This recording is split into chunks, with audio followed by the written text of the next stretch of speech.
This is an alternative setup to a bridge hammock using the Tensa4 hammock stand.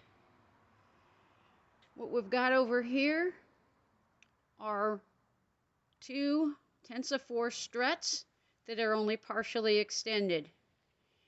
There's only 4 segments that are showing. The top segment is the number 2 segment with the number 3 and 4 in it. The second segment down is the number 1 or largest segment. Right below it is a number 2. And finally at the bottom is a number 3 with a number 4 in it.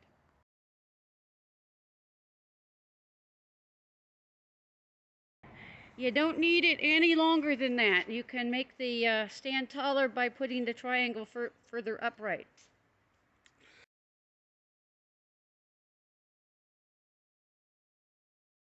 I keep the triangle feet from sliding inward by putting the included guy line around the stake. In this case, I'm using a single orange screw. I didn't put it in all the way. With the orange screw not fully inserted, you don't want to have any tension coming from the eye because it will either pull out the stake or break the stake or both. In this case, you've got to have the guy line down at ground level. Actually, that's a rule, guy line at ground level. If the eye's at ground level, you can use it. Since a Tensa4 only comes with 4 ball loops, I've got the guy line larks headed around the foot, and that seems to work just fine.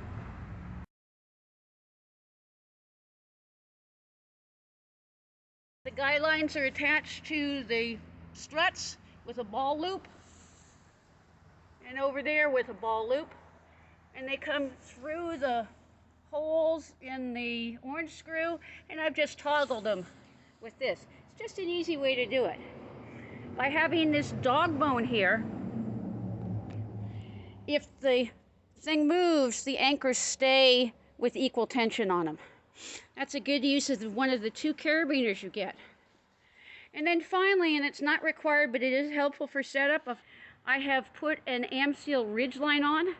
The black ridgeline that comes with the Tensa is not long enough. I have it larks headed to this fitting.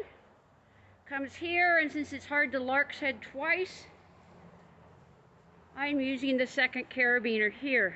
The ridgeline here has pretty good tension on it before you climb into it, but when you climb into it, it'll loosen up, so you can tighten it up once you're inside the hammock, or you can take it off.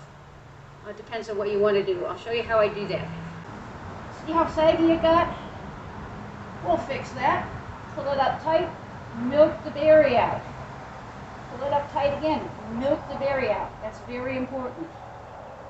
Then you tie a slippery half hitch, and then a overhand knot around the slippery half hitch. And you can pull on this and you won't loosen things up.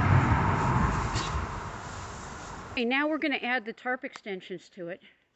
And as you can see, I have got the loop in the orange line lark setted around the ball loop. There's another way of doing it. I'll show you that in a minute.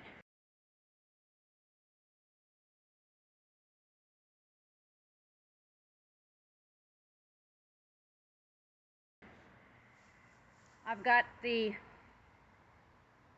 lines down around the spring button just to keep them there.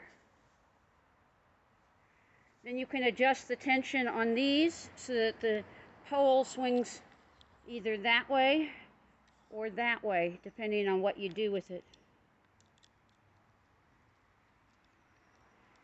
And this line right here raises the pole up and down. I've put the orange loop around the ball. The rest of it's pretty much the same, except in this particular case, this one has to be shorter than this one to keep the pole upright. As I'm sure you can see at this point, this is all real floppy until we get the tarp on it. And here's the finished setup. We've got the tarp extensions. They're going pretty vertical.